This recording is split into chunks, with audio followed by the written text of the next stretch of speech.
सभी छात्राओं को मेरा प्यार भरा नमस्कार। जैसा कि आप सभी को पता है कि कबीर जी के बारे में एक वाणी एक उक्ति प्रचलित है कि कबीर जी पहले समाज सुधारक थे और कवि बाद में थे।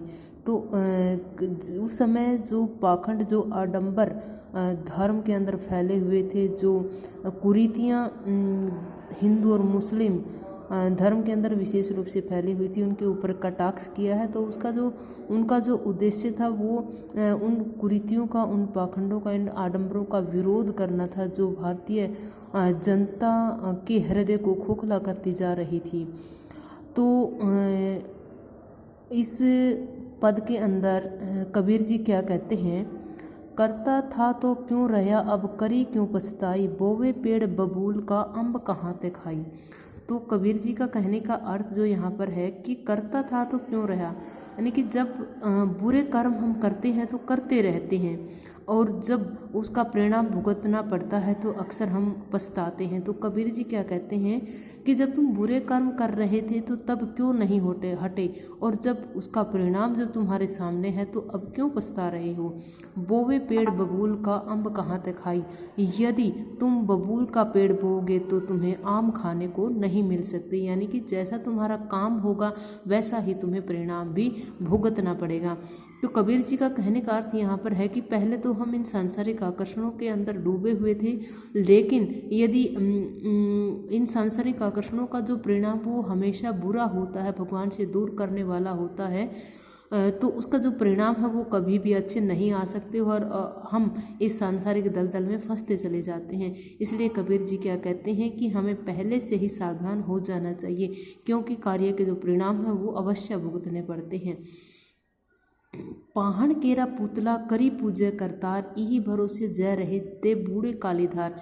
तो जैसा कि आप सभी को पता है कि कबीर जी मूर्ति पूजा के कट्टर विरोधी थे, और उसी का उदाहरण यहाँ पर पेश करते हुए कबीर जी कहते हैं कि पाहण केरा पुतला करी पूजे करतार।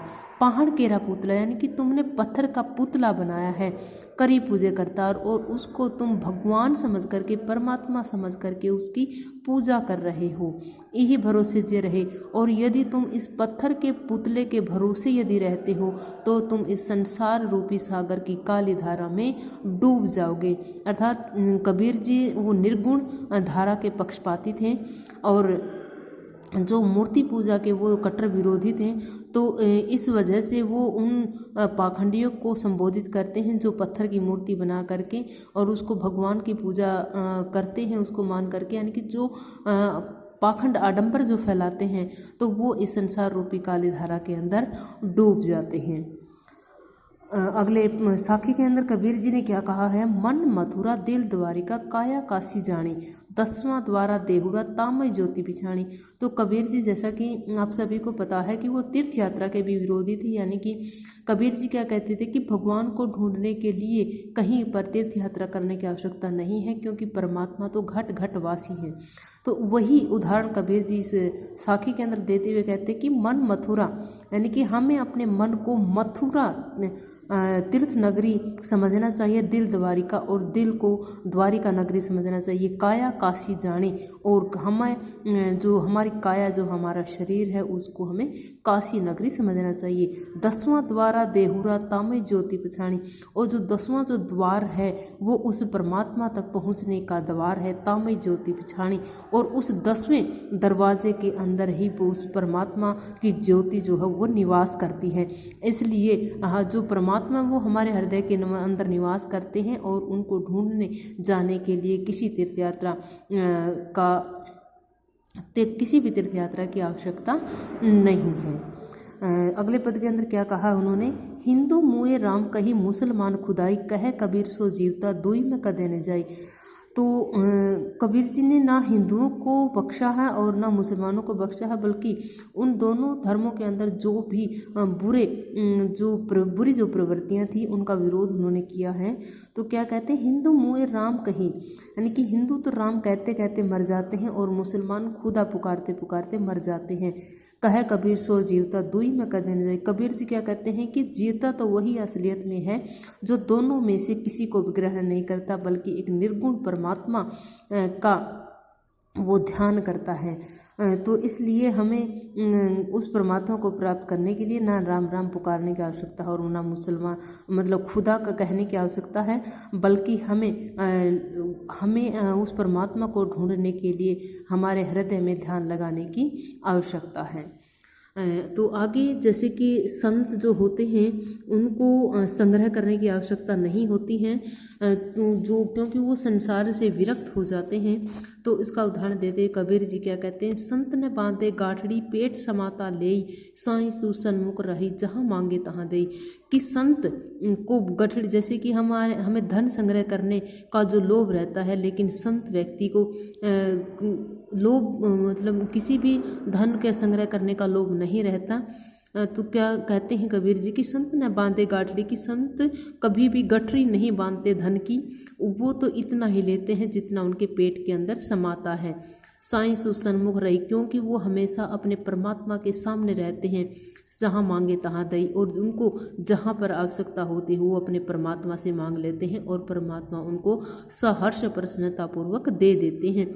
अर्थात जो संत हैं वो कभी भी इन सांसारिक लोभों के अंदर नहीं फंसते, बल्कि वो उतना ही ग्रहण करते हैं जितना उनके पेट के अंदर आवश्यकता है, क्योंकि वो अपने परमात्मा पर विश्वास करते हैं और वो उनके परमात्मा उनको वहीं पर दे देते हैं जहाँ पर उनको आवश्यकता होती है। तो अगली साखी के अंदर उन्होंने क्या कहा है कि कबीर यहु घर प्रेम का, खाला का घर नाही, शीश उतारे हाथी करी, सो पैसे घर माही। तो कबीर जी क्या कहते हैं कि उस परमात्मा का जो प्रेम है वो इतना आसान नहीं है उसको प्राप्त करना। तो कबीर जी ने क्या कहा कि कबीर यहु घर प्रेम का। तो जो कबीर जी क्या कहते हैं कि जो परमात्मा का जो घर है वो प्रेम का घर है, ये खाला का घर नहीं, यानी कि इसको प्राप्त करना इतना सरल नहीं है। शीश उतारे हाथी करी, सो पैसे घर माही। उस परमात्मा के घर को, तो उस परमात्मा के प्रेम को तो वही प्राप्त कर सकता है जो अपना शीश उतार करके उसके हाथों में समर्पण कर देता है। पैसे मतलब बैठना। तो कबीर जी क्या कहते हैं कि कबीर यहु घर प्रेम का, ये जो घर है वो परमात्मा का जो घर है वो प्रेम का घर है, खाला का घर नहीं, यानी कि उसको प्राप्त करना इतना आसान नहीं है। खाला का घर, यहाँ पर मुहावरे का प्रयोग किया गया है। खाला का घर जो है उसका अर्थ होता है आसान काम। तो परमात्मा का जो प्रेम है उसको प्राप्त करना इतना आसान काम नहीं है। शीश उतारे हाथी करे, जो शीश उतार करके, अपना सिर उतार करके, यानी कि अपना सब कुछ समर्पण करके उस परमात्मा के हाथों में समर्पित कर देता है, वही इस घर के अंदर निवास कर सकता है। अर्थात परमात्मा उसी को प्राप्त हो सकते हैं जो अपना सब कुछ उस परमात्मा के सामने न्योछावर कर देता है। प्रेम ने खेती निपजे, प्रेम ने हाटी बिकाई, राजा प्रजा जिस रुचे, सिर देसो ले जाई। कि परमात्मा का जो प्रेम है वो ना तो खेत में पैदा होता है, प्रेम ने हाटी बिकाई, और परमात्मा का प्रेम जो है वो संसार रूपी बाजार में भी नहीं बिकता है। तो यदि कोई राजा या प्रजा जिसको उस परमात्मा के अंदर रुचि होती है, उस परमात्मा का जो प्रेम प्राप्त करना चाहता है, सिर दे सो ले जाए, जो अपना सिर दे देता है, यानी कि जो सब कुछ अपना समर्पण कर देता है, वही उस परमात्मा के प्रेम को प्राप्त कर देता है।